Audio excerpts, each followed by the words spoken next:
Olá, espero que estejam todos bem. Meu nome é Luciana, sou fisioterapeuta de formação, sou ergonomista, trabalho na área de gestão de saúde da Alper.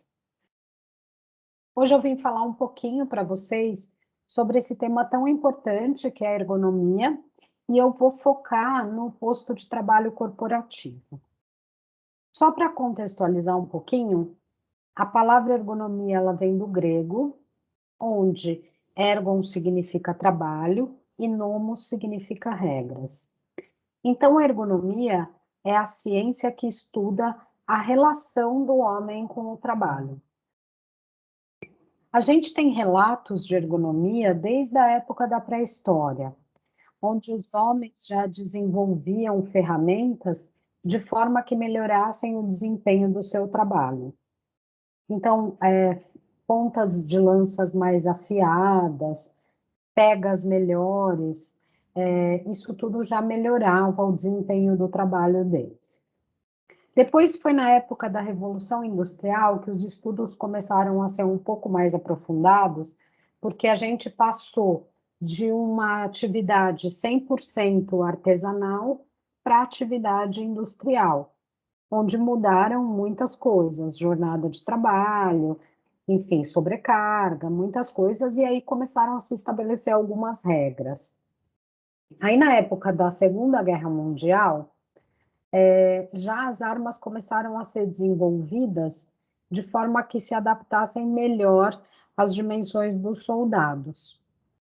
Aí, em 1949, foi fundada a primeira sociedade de ergonomia do mundo, e em 1983 foi fundada a Sociedade Brasileira de Ergonomia.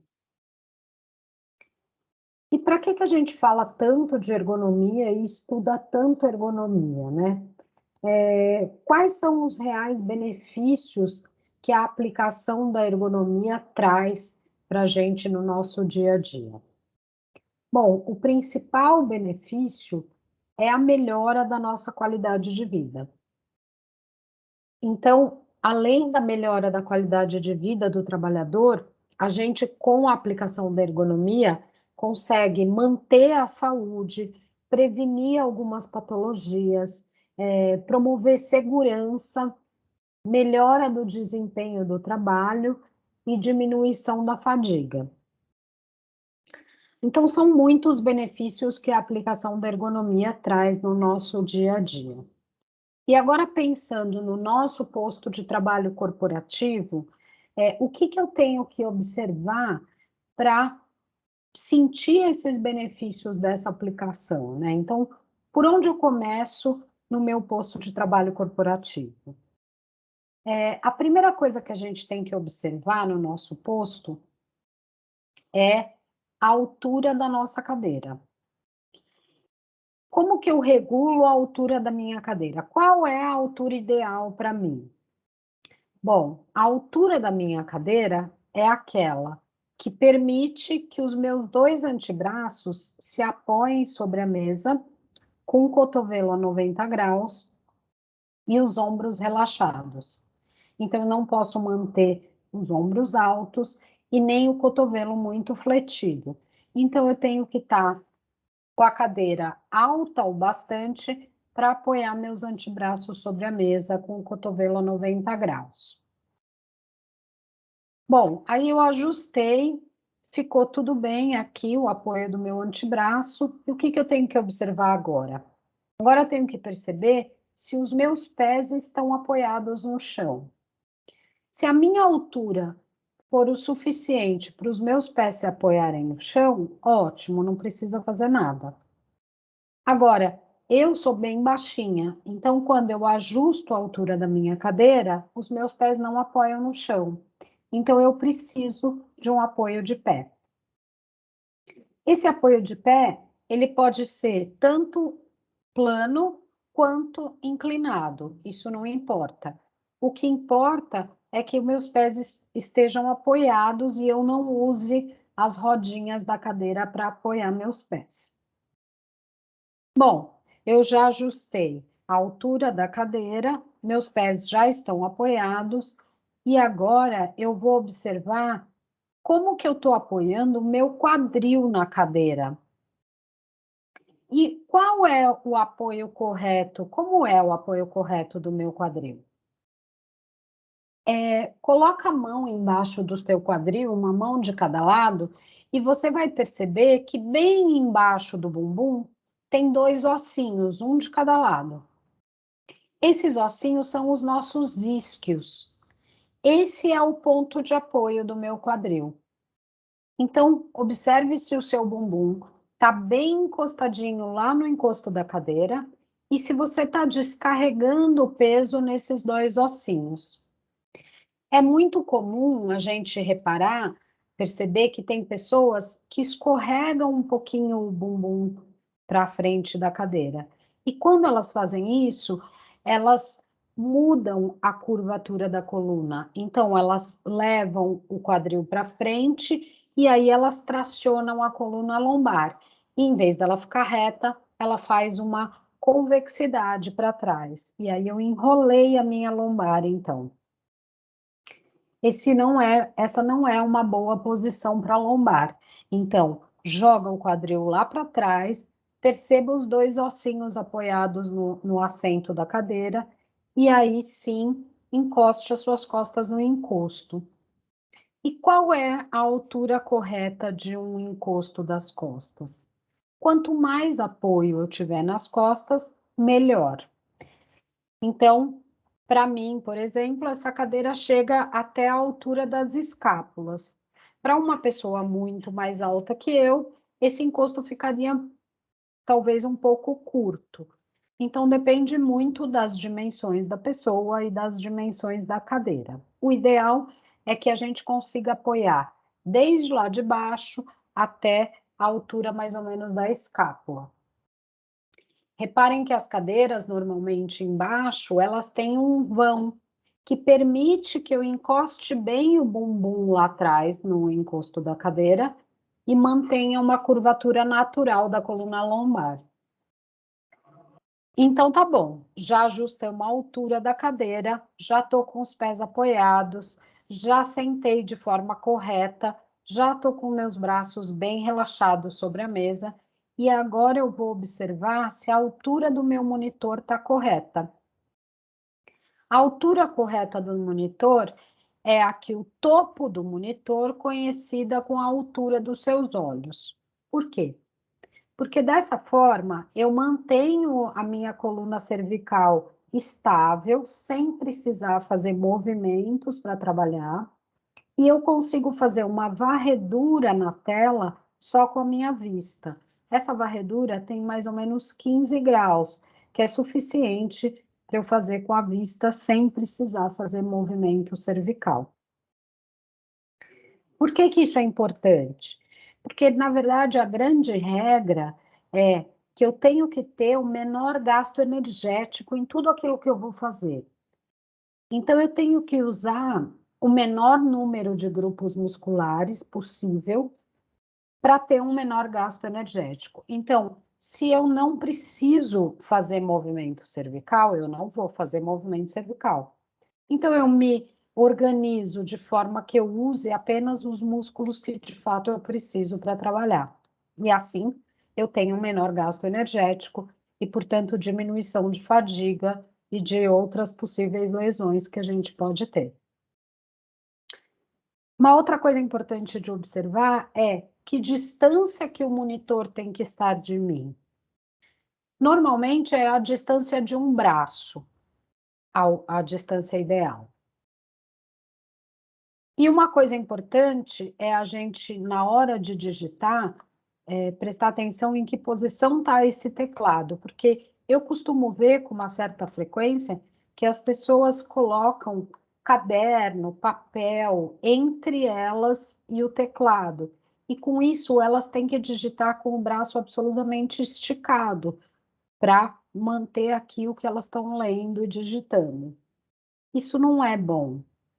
Essa posição do braço, de forma que não tem o apoio, que o cotovelo não está a 90 graus, vai gerar uma fadiga. E aí vai possivelmente gerar uma lesão. E quais os tipos de lesão que eu posso fazer num posto de trabalho corporativo? Apesar da gente trabalhar sentado, são inúmeras as lesões que a gente pode desenvolver. Então, começando pela cervical, como eu falei, ela é um segmento bastante móvel da coluna e por isso eu tenho que manter ela estável. E se eu ficar numa posição de longa permanência, que não seja uma posição fisiológica, a chance de eu fazer uma artrose precoce, uma hérnia de disco, uma contratura muscular, é bastante grande. E uma postura de cabeça que é muito comum em posto corporativo é essa aqui, né? Então, eu enrolo um pouco a coluna dorsal, me aproximo e faço uma anteriorização de cabeça. Isso, no decorrer do dia, é horrível. Isso gera enxaqueca, tensão muscular e, no decorrer da vida, gera um desgaste articular, uma possível lesão de hérnia de disco, enfim, e assim por diante. Então, só na cervical já são inúmeras as lesões. De ombro, se eu não tiver o meu apoio de antebraço correto, ou se eu estiver digitando lá na frente, se eu tiver com o ombro aqui, eu posso fazer uma lesão de ombro, sim. O cotovelo, se eu tiver com ele muito fletido, porque o meu apoio de braço está muito alto, eu vou, no decorrer do dia, ter fadiga dessa musculatura do antebraço e no decorrer da vida eu posso fazer uma lesão de cotovelo. Assim como eu posso fazer uma síndrome do túnel do carpo, que a grande maioria das pessoas já ouviu falar. E como que eu evito, por exemplo, a síndrome do túnel do carpo? A posição do meu punho, ela tem que ser neutra. E como eu falei, eu vou usar só os músculos que eu preciso, que então são esses para digitar. Eu não posso digitar assim e não posso digitar assim. Eu tenho que manter o meu punho estável. Quadril. Eu posso fazer lesão de quadril sentado? Posso. Como eu disse, se eu não tiver um bom apoio de quadril, uma permanência muito grande numa posição inadequada sempre leva a uma lesão. Coluna lombar. Eu também posso fazer se eu não tiver um bom apoio da minha lombar, no decorrer do dia ela fica dolorida, muitas pessoas já devem ter sentido, a gente fica cansado mesmo, uma musculatura cansada. Por que que isso acontece? Normalmente porque eu não estou apoiando ela como deveria. Ela não está relaxando durante o meu trabalho. Essa postura toda que eu estou falando aqui na frente do computador, são coisas que a gente se mexe durante o dia. A gente coloca um pé embaixo do quadril, aí a gente põe o pé na rodinha da cadeira, a gente se movimenta. Tudo bem. O que não pode permanecer muito tempo numa posição que não é essa que eu estou explicando nesse momento. Essa que eu estou explicando é a que tem menor gasto energético e que vai facilitar a minha circulação, que não vai me gerar nenhuma compressão e que não vai me gerar nem fadiga, nem tendinite e nem um desgaste articular, hérnia de disco, bico de papagaio, etc, etc.